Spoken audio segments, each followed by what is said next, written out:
Hey, what's up, Funky fam? It's that time of year again. It's expansion time. Scholomance Academy is almost out, less than a week away. It will be launching on August 6th. And if you're wondering what decks to craft on day one, I got you covered.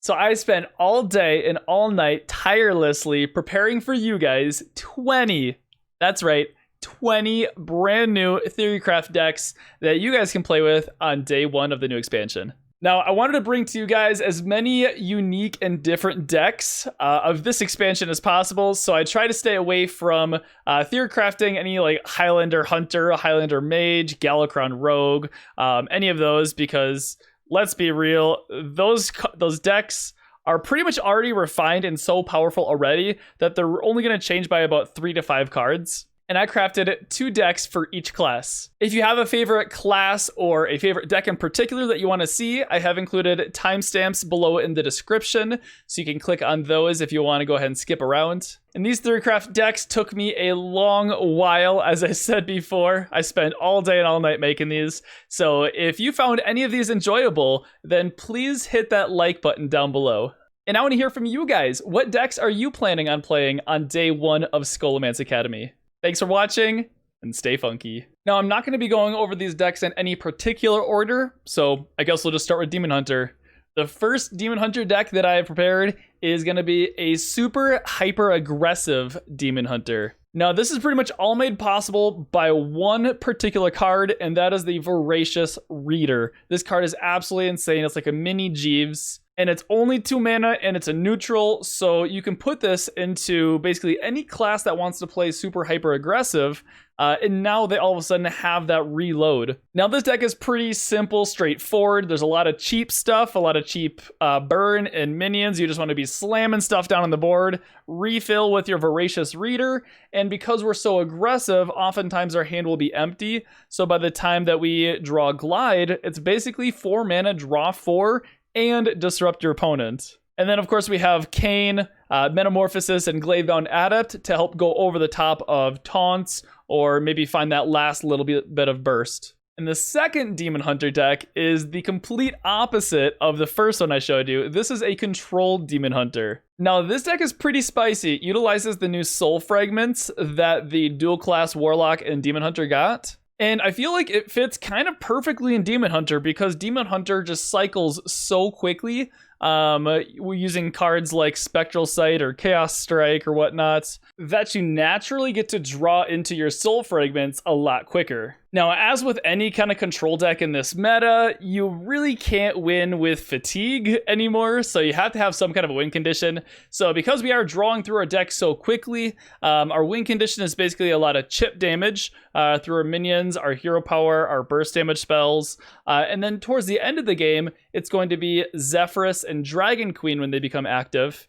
And then also Soulkeologist Militia to not only clear a board, but also maybe create one as well too. Yeah, all in all, it's really cool that Demon Hunter has a couple of viable decks on either end of the spectrum for aggro and control. But let's get into the next deck. First up for Druid is going to be a Beast Recruit Ramp kind of a deck, using one of their new cards, Guardian Animals. So previously before, this card wasn't really viable because we didn't have any good 5-cost beasts, but with this single expansion, we got quite a few of them. So we got Teacher's Pet, we got Twilight Runner, Lake Thresher. So there's tons of targets to hit with Guardian Animals.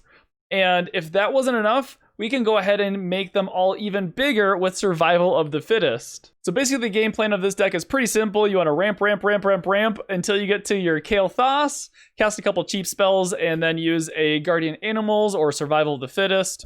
Or you just want to get to turn 7 or turn 10 and then just play them outright. And then from there, cheat out your big minions and win the game. And the second Druid deck is another aggro deck that is made possible by the Voracious Reader. Previously before, Token Druid or just aggro Druid ran out of steam so fast if they didn't kill you with their Savage Roar by turn 4 or 5.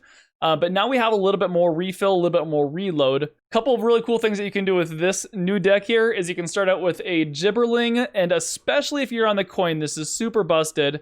You can cast a coin into a Lightning Bloom, into maybe a Power of the Wild, into Nature Studies that discovers Nature Studies, and all of a sudden on turns 1, 2, 3, you're looking at an entire board full of 2/2, 3/3 creatures. Now that's obviously the nuts, but as with any kind of like token aggro deck, we basically just want to have a bunch of sticky minions making favorable trades, landing that Soul of the Forest, and then going for a big Savage Roar lethal. Moving on to Hunter, the first one that I have for you guys is going to be a Death Rattle Hunter. And this one utilizes some of the newer cards like Bloated Python, Carrion Studies, Teacher's Pet, Invectus. All these guys have great death rattles that we can then synergize with already existing cards like Mok'Nathal Lion, or Pack Tactics, or even like a big Terran. One cool thing you can do with this deck is with True Aim Crescent is you can actually activate your death rattles by attacking with this weapon.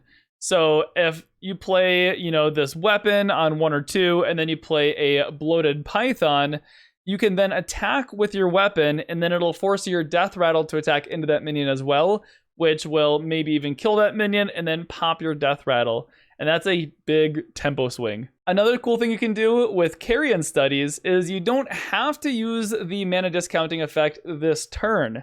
So if you just want to Carrion Studies on turn 1 and just bank that discount, you could play a really good turn 3 death rattle on 2. So you could play that Augmented Porcupine, that Bloated Python, or like a Zixor. Now this next Hunter deck is yet again another aggro deck made possible by Voracious Reader. Can you tell I love this card already? Now, this particular deck isn't all too different from the Face Hunter that we've seen before, but it does have some key cards that I think make it even more explosive. So in addition to the Voracious Reader, another card that we have now is the Tour Guide. This card is absolutely crazy in Hunter to enable those hero power synergies. For example, if you're on the coin, you can play Tour Guide with a coin Dwarven Sharpshooter, and all of a sudden you can fight for board control on turn 1. You can also play a Tour Guide on turn 1, leading into a Phase Stalker on turn 2, so you can use the hero power right away. Or you could even use Tour Guide on turn 3, right before you want to use a Dragonbane hero power on turn 4. He's just so versatile, and in a cheap deck like this, where you're just going to be cycling so quickly and replacing it with Voracious Reader, he does an insane amount of work. But other than that, the name of the game is still the same. Go Face. This next deck is huge. No, literally, it's Big Paladin. So this archetype got a couple of new cards from Scholomance Academy to help support a dual Paladin. There's another big dude like Tyriolon, but the card that really helps push it over the edge here is Commencement. Because usually by the end game, you're usually kind of scrapping to find that really big taunt minion to help stabilize, and this guarantees that you'll pull a taunt. Another cool card that we got that helps support this archetype is Ceremonial Maul. So it's a weapon that clears a couple of dudes, and you can also get a taunt in the way as well too. So one thing with dual Paladin, we can't really run any early game minions, so we have to rely on weapons and spells to help survive and get us there. And this is a great tool to help us do just that. But other than the new stuff that we got, the combo is still the same. We want to be using Call to Adventure on 3, playing our Vargoth on 4, playing a double duel on 5, and watching our opponent concede. So this next Paladin deck is a secret. Yeah, it's Secret Paladin. I'm really trying to bring back this old archetype, guys. But honestly, I think we now have the gas to do it. So before, this archetype kind of died when we lost Divine Favor. You just didn't have any more card draw to reload once your opponent cleared that initial board. But now we do with that Voracious Reader. So not only do we have more reload for this deck now, because this was an incredibly aggressive deck before, so now we can just keep the gas going, but now we also have a lot of really good, just solid standalone minions, which are good synergy with the secrets as well. So we have Goody 2 Shields, we have a High Abyss Allura, we have Intrepid Initiate, which is actually super easy to activate the spell burst with a secret. And then we have Robes of Protection. So this is super annoying. The Robes of Protection, if you have a Never Surrender down the board, if they try to AoE you, Never Surrender pops, and all of a sudden they can't anymore. So they basically are forced to have to try and trade into your minions with their own minions, but then you have a Noble Sacrifice down, and you can see how this deck could just be really annoying. Yeah, I really love this archetype. I really hope with some of these new cards that this deck will get the gas that it needs. Now, this next deck I am super pumped for. It is finally a good list for a Tempo Priest. I know we've all been kind of eyeballing Tempo Priest as an archetype, but it's just not quite been there, or just not quite good enough as like the Galakrond archetypes. But now we finally have a couple good cards that'll push it over the edge. So one of the problems with Tempo Priest before is if you lose any kind of board control, it's almost impossible to come back. So you have to get ahead on board early and keep that lead and just kind of snowball from there. And with Frazzled Freshman, it's a measly 1 mana 1/4. Blank stats, doesn't have any effect, but the 4 health is absolutely crucial to a Tempo Priest deck. So that way you can play a 1-drop and then buff it on 2, buff it on 3, buff it on 4, and just keep the snowball rolling. And this deck has a lot of ways of playing off of high health stuff. So not only do we have the new Frazzled Freshman, but we also do have the Soulbound Ash Tongue, which is a 1 mana 1/4 as well. But we have ways of buffing up health with like Kulturan Chaplain, Powered Feast, Apotheosis, and then we can go ahead and utilize that health with a Faceless Rager to get a really thick Rager on the board, as well as an Inner Fire to push some crazy damage. And this next Priest deck utilizes some other tempo cards too that we just got that are new, but in more of the Death Rattle fashion. So we're going to be using things like Raise Dead, Vectis, and Disciplinarian Gandling to utilize some Death Rattle mechanics. So now that we have Frazzled Freshman, we're pretty much guaranteed a minion that sticks around on turn 1, which makes Grand Mummy that much better. And if Grand Mummy is better, it makes other Death Rattle synergies even better as well too, like Shadowy Figure or Wretched Reclaimer to play it on curve. Once you hit like turn 4, you can start doing some pretty crazy things with this deck, like Disciplinary and Gambling. If it sticks, you can go ahead and throw a Grand Mummy on the board, turn it into a 4/4 and get the buff right away, or throw a Serpent Egg down on the board and hatch it right away and get a 4/4 with it. You got High Abyss Allura, which might cast a Psyche Split on itself, and then you even have Vectis to get, maybe even more Serpent Egg Death Rattles, maybe more Grand Mummy Death Rattles. I did put 1 copy of Galakrond in here too, just in case we are up against another Priest. I feel like that's going to be one of our hardest matchups. They could just keep silencing our Death Rattle stuff forever. So at least a Galakrond, if we draw it early enough, can kind of help contest that long game a little bit. Going on to Rogue now. This first deck is going to be another very hyper-aggressive deck with Voracious Reader. Are you guys noticing a theme here? But this deck right here is super fast, and we have so many ways of drawing and refilling with this style of deck. So we have the new card Secret Passage, which is basically kind of like a mini evocation. If your hand is empty, you basically get 5 cards that you can use for this turn. And since most of the stuff in this deck is so cheap, oftentimes you can play most of your hand. We have card draw through Greyheart Sage and Skyvateer and Voracious Reader. So we're cycling through our deck so quickly, we're throwing stuff on the board, we're jamming damage on their face. And then a couple of aggressive stealth minions that we got this expansion kind of help this archetype too. So we have Infiltrator Lillian and we have Sneaky Delinquent. So both of these having Death Rattles make it even trickier for opponent to have to board clear. And then this next Rogue deck utilizes a lot of the dual class synergies between Warrior and Rogue, a lot of the weapon mechanics. So it's a little bit slower than that aggro Rogue list, but it is more tempo based and more value based as well too. So we have things in here like the Wand Thief, Pharaohcat, Evil Miscreant for a little bit more value rather than the stealth package. But once we start hitting about turn 3 is when we can do some really fun tempo swings with this deck. So a lot of things are very dependent on you having a weapon or a big weapon. So a lot of times what you want to do is you want to hero power on turn 2, and then you're going to want to buff it up on turn 3 with like a Vulpira Toxin Blade or a Deadly Poison. You could play a Dread Corsair. You do have some really big weapons in here, so you can push a lot of weapon damage. So that's why I opted for more value-oriented minions like the Wand Thief and the Miscreant. Kind of helps fight for board a little bit while you just smack them over the top with your weapon damage. Especially the new one, Self-Sharpening Sword. I'm actually surprised I pronounced that correctly. It's kind of a tongue twister. It does take a few turns for you to get all of its damage off, but if you buff it up in any way, Like with a Deadly Poison or a Vulpera, over 4 turns, it can accumulate so much damage. And then we don't necessarily need the stealth package as well too, because a lot of the times rogues run the stealth package simply for the Greyheart Sage card draw, but we do have Cutting Class, the new Warrior Rogue card that does draw, so we can use our weapons as the draw mechanic. I know Shaman's not in a good spot right now, so a lot of people are looking to the next expansion for help for the Shaman class, and I do have a couple of good news decks for you. The first one, as I'm sure everybody's looking forward to, is a Totem Shaman.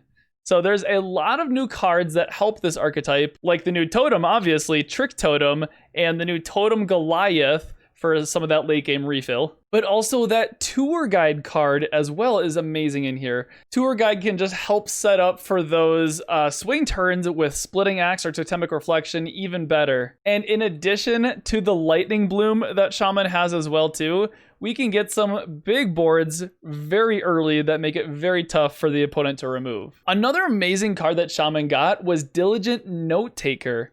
So one cool thing that you can do with this is pretty simple, only for 2 mana.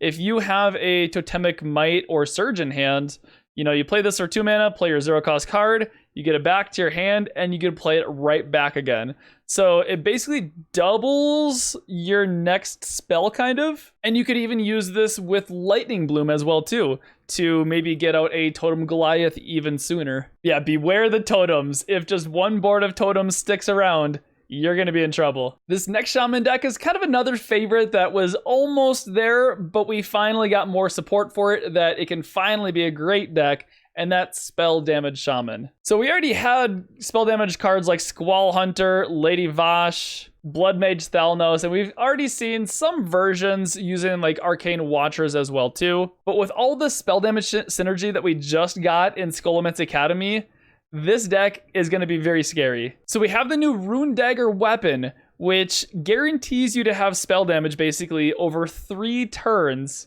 which is insane, so that way you can easily activate all your spell damage synergies, like Spellbook Binder for the draw, which Shaman needs, Arcane Watcher, maybe even last until turn 6, you can get a Sorcerer's Substitute, get 6 mana 12/12 worth of stats. Now, as per usual, you do kind of want to fight for early board control with this deck, just so you don't fall too far behind, because once you make it to, turn 6 plus, that's when you can really start to crank up the heat and just start casting spell after spell after spell to their face that's now buffed up with all this spell damage. And speaking of controlling the board as well in this particular deck too, Ross Frost Whisper is bonkers. Not only is he a board clear for your opponent, but he also hits your opponent's face too, and he has quite a lot of stats to him.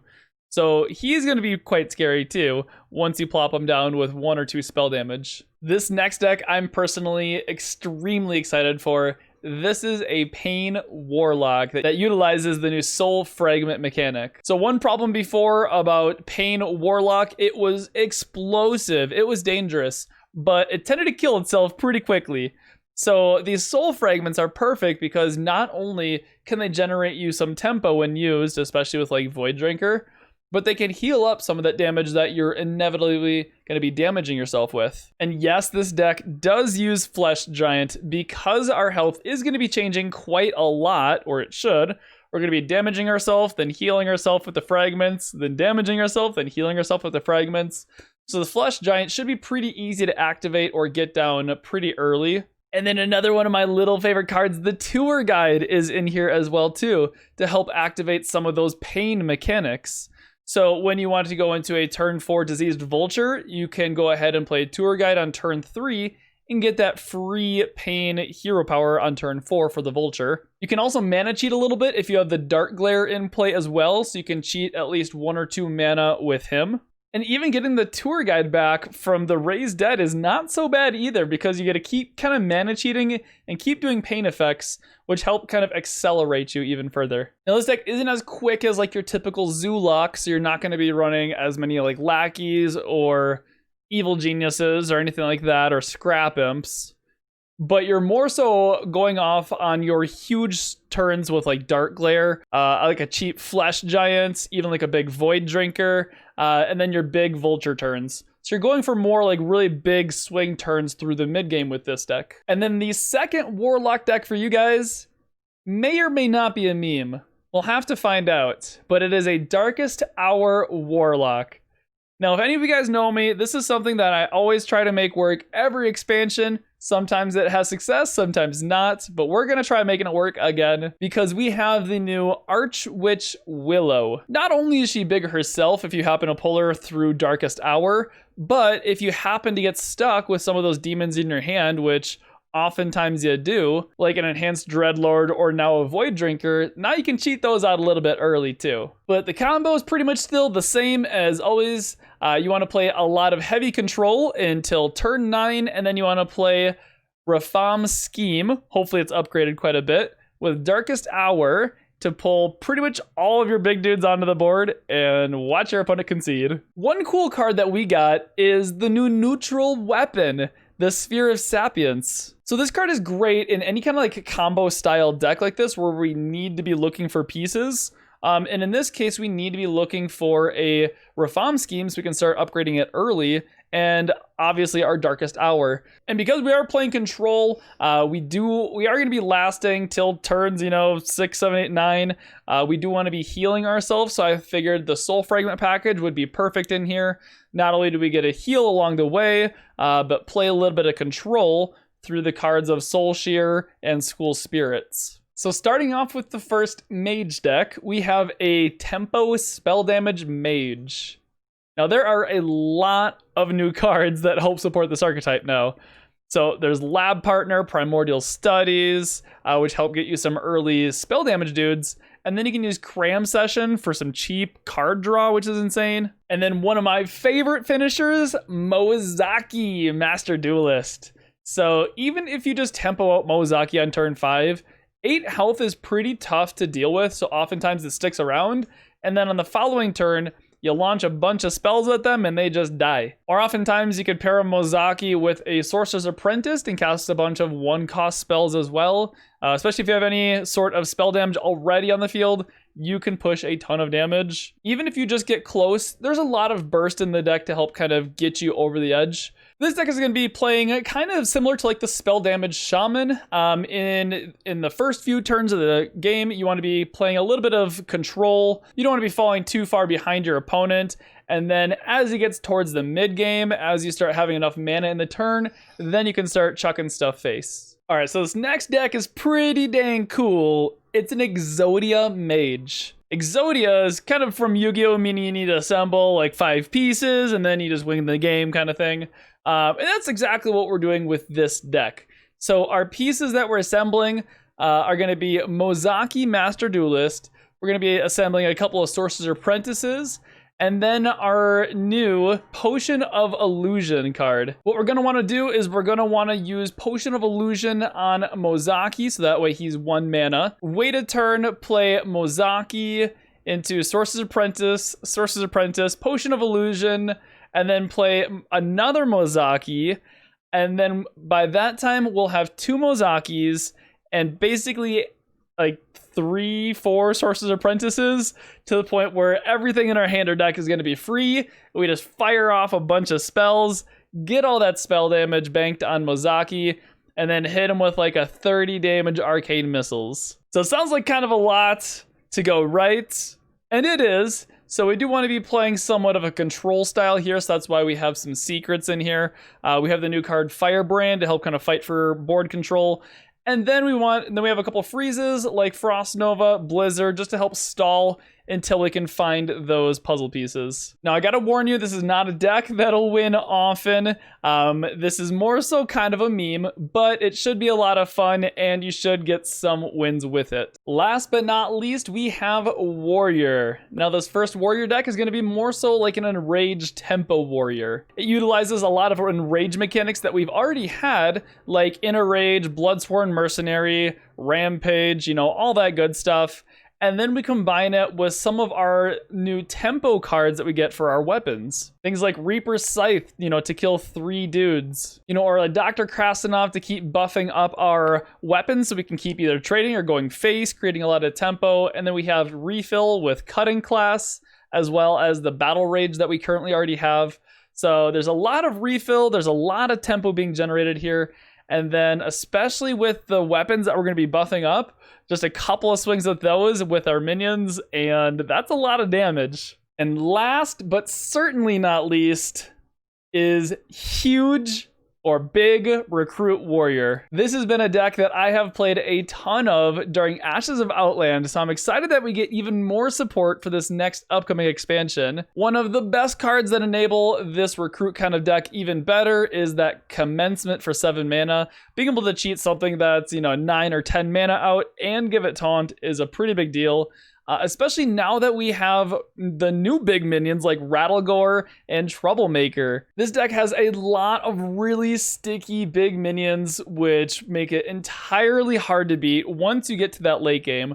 Like Scrapyard Colossuses with the Death Rattle, you got Colossus of the Moon with the Reborn, and then you have Rattlegore, which can just kind of keep dying over and over again. So once we get to the late game, we're pretty set. The trick is to get to the late game. So we want to play heavy control with a bunch of spells. We don't want to let any cheap minions in here to be pulled from our recruit mechanics. But we do have quite a few new tools that we can use as spells for the early removal.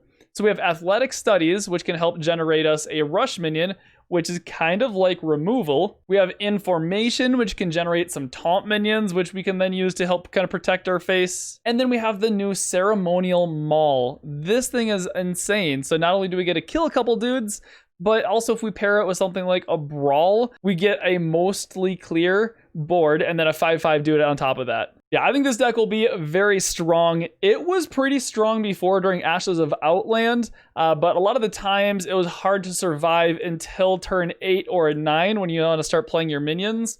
But with the new Commencement card, being able to play your recruit style mechanics just a turn sooner on turn 7, that's pretty threatening. Well, that's all the decks that I have for you today. Hopefully you found at least one of these decks interesting and some that you might play on day 1 of Scholomance Academy. Thanks again for watching, everybody. I hope you have fun with the new expansion. I'll see you in the next video.